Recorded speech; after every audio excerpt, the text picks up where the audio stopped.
जय जय जय जय जय जय।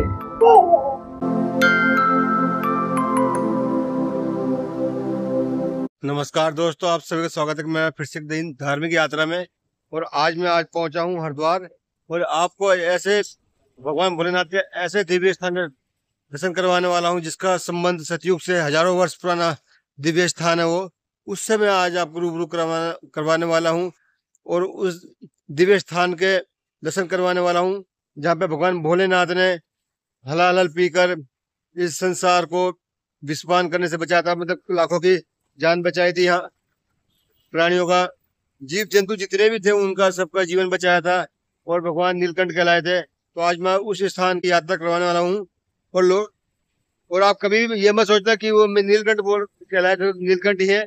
वो नीलकंठ महादेव मंदिर नहीं है, ये हरिद्वार में पड़ता है। नीलकंठ महादेव मंदिर आप भी जानते हैं कि वो ऋषिकेश से आगे 35 किलोमीटर आगे जाने के बाद आपको स्थान मिल जाएगा। तो ये है नील पर्वत पर स्थान है, जिसका विस्फान करने के बाद यहाँ का पर्वत का स्थान नीला पड़ गया था, जिससे इसका नाम नील पर्वत। और गंगा जी पास में थी तो नीली पड़ गई, जिसे नील गंगा भी कहा जाता है। तो चलिए दोस्तों, बढ़ते हैं उस दिव्य स्थान पर और करते हैं भगवान भोलेनाथ के दर्शन।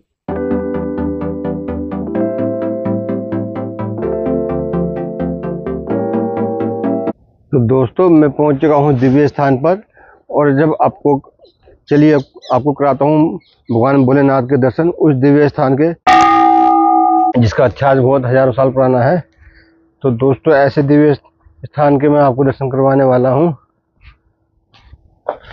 और इसके बारे में क्या मान्यता है, क्या कथा है, वो भी आपको जानकारी विस्तृत रूप से देने की कोशिश करूंगा। जहां तक मेरे को जानकारी, अगर कोई यहाँ के पुजारी जी मिल जाते हैं तो उनसे भी आपको इस दिव्य स्थान के बारे में मैं आपको उनके मुख से ही यहाँ की महत्व और जो कथा है वो बताऊंगा। तो पहाड़ की तलहटी में घने जंगलों के बीच ये देव स्थान स्थित है। हरिद्वार मोक्ष का द्वार, जहाँ पवित्र गंगा पहाड़ों से उतरकर मैदानों में आती है, और यहीं धर्म नगरी के नील पर्वत पर एक ऐसा रहस्यमय और आदिकालीन मंदिर स्थित है जहाँ स्वयं महादेव ने विस्फान किया था। हरिद्वार रेलवे स्टेशन या बस स्टैंड से लगभग 5 किलोमीटर की दूरी पर यह मंदिर चंडी देवी के पैदल मार्ग से कुछ ही दूर है।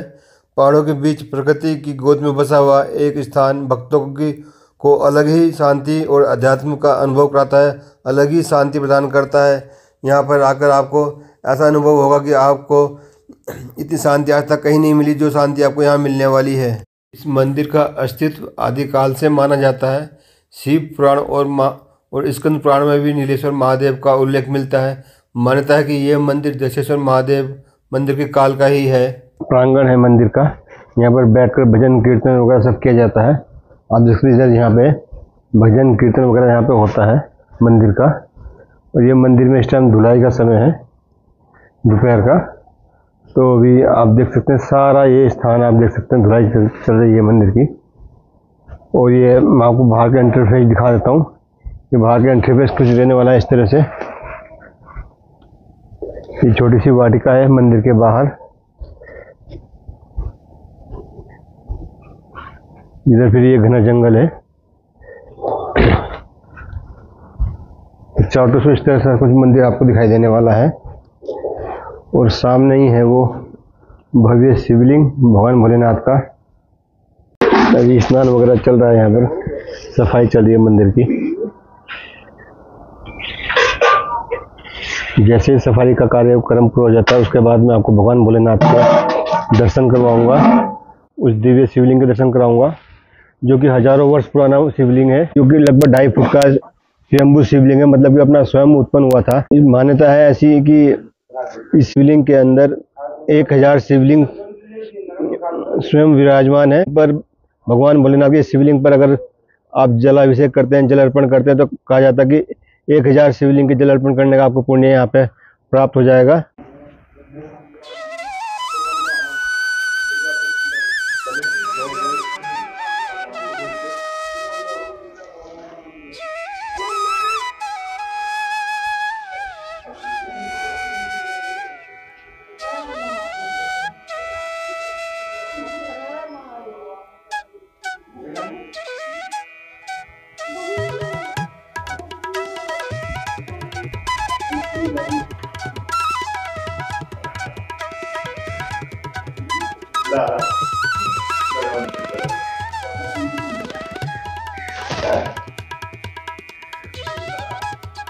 यही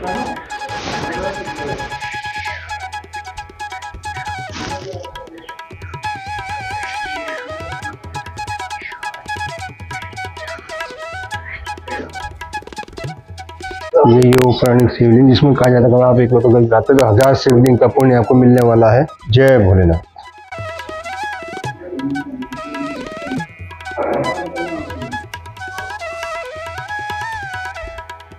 तो एक ये स्थान भी है और चलिए बात कर लेते हैं हम मेहंदी जी से। नीलेश्वर महादेव जी मंदिर के जो है गुरु महाराज जी के बाद देख रेख कर रहे हैं और नाम हमारा हरिदास है। यहाँ पर नीलेश्वर महादेव जी का प्रसिद्ध मंदिर है। जहाँ बैठे एक पर्वत पे मंदिर विराजमान है। इस पर्वत का नाम नील पर्वत के नाम से विख्यात पुराणों में वर्णन है जी। और जो आसपास का क्षेत्र है पुण्य क्षेत्र हरिद्वार का क्षेत्र है। माँ गंगा जी का द्वारा है, माँ गंगा जी का तट है, बगल में नील धारा के नाम से विख्यात जगह है। नीलेश्वर महादेव जी का जो पुराणों में वर्णन आता है वह इस प्रकार से है कि विषपान के कारण जो है पर्वत सब श्रृंखलाएं आपस में जुड़ी हुई है। नीलकंठ पर्वत है, नीलकंठ महादेव मंदिर, वहां जाके तपस्या करे बहुत समय तक। तो जो विषपान किया है ऐसा प्रचलित है कि यहाँ पर खड़े होकर विषपान किया और फिर आगे अपना नीलकंठ जब ज्यादा उसका प्रकोप हुआ थोड़ा सा तो महादेव जी ने समाधि स्थित होकर उसको शांत करने के लिए अपना एक जगह पे बैठे। तो नीलकंठ महादेव मंदिर है वो। अच्छा। जो ऋषिकेश से आगे प्रसिद्ध मंदिर है। यहाँ पर महादेव जी के ससुराल है हरिद्वार में हर की पौड़ी पे कनखल में। और यही अपना गौरीशंकर मंदिर है जहाँ बरात ठहरी जनवासा बताया जाता है। राजा विक्रमादित्य जी हुए उनके हाथ का लगा हुआ प्राचीन पत्थर है नीचे गौरीशंकर मंदिर में। अच्छा। तो उसमें देवलिपि भाषा में आज से 2080 साल पुराना जो है वो पत्थर लगा हुआ है। देवलिपि भाषा में की तारीख लिखी हुई है। और मुक्ति का कंद है मंदिर की महत्वता यह है। गौरीशंकर मंदिर है उसकी महत्वता यह है कि मुक्ति का कंद है। कोई भी जीव जंतु व्यक्ति यहाँ पर अपना शरीर छोड़ता है तो मुक्त उसको ये नहीं रहेगा कि मैंने जीवन पर्यंत भजन किया नहीं किया, तप किया नहीं किया, नाम जप किया नहीं किया। वो सिर्फ रह के सिर्फ अपना कर्तव्य ही पालन करे तो मुक्त। जो बड़ी गतियां तीर्थ कीर्तन पूजा पाठ से होती है वो सिर्फ वहां पर स्वाभाविक मिल जाती है शरीर। नीलेश्वर महादेव जी पे जल चढ़ाने का दीप प्रकाश दिखाने का बड़ा महत्व है। तो दोनों स्थान प्राचीन है, सिद्ध स्थान है। बहुत भगत आते हैं दूर दूर से, सब महादेव जी को जल चढ़ाते हैं, अपनी मन की इच्छाएं रखते हैं। तो प्रत्यक्ष रूप में महादेव जी उनको सुनते भी हैं, सब आशीर्वाद भी करते हैं। अच्छा, ठीक है, बहुत बहुत धन्यवाद महाराज जी, आपने जो जानकारी दी सुनकर बहुत अच्छा लगा। दोस्तों यहीं पे मेहंदी जी थे जिनसे हमने यहाँ के बारे में जानकारी ली और कुछ जानकारी आई होप उनको भी शायद नहीं होगी क्योंकि वो भी थोड़े नए लग रहे थे।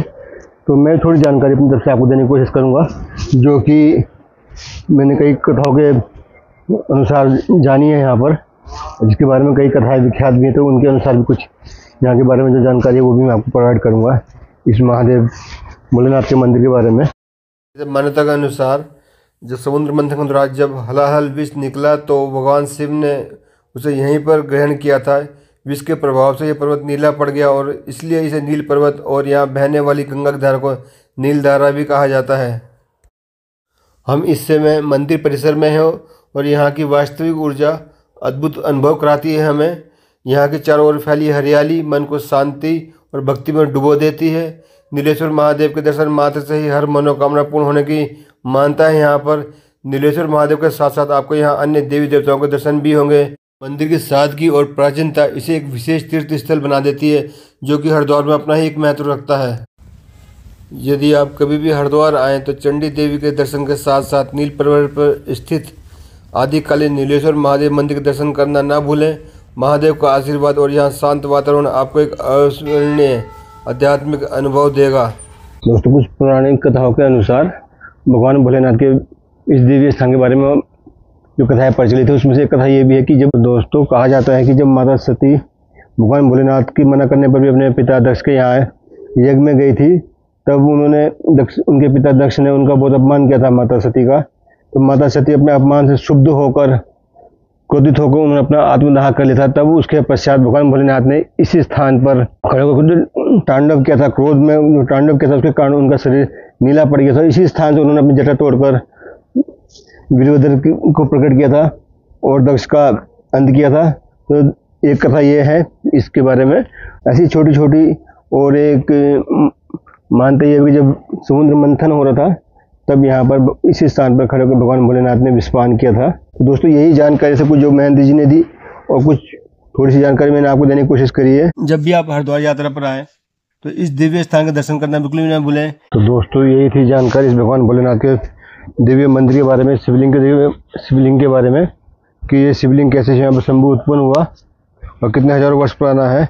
आई होप कुछ जानकारी मैंने दी, कुछ महेंद्र जी ने दी, आपको पूरी जानकारी मिल गई होगी इस दिव्य स्थान के बारे में। अगर जानकारी अच्छी लगी तो मेरे चैनल को लाइक और सब्सक्राइब करना बिल्कुल ना भूलें। मिलते हैं आपसे नेक्स्ट वीडियो में, तब तक के लिए जय माता दी।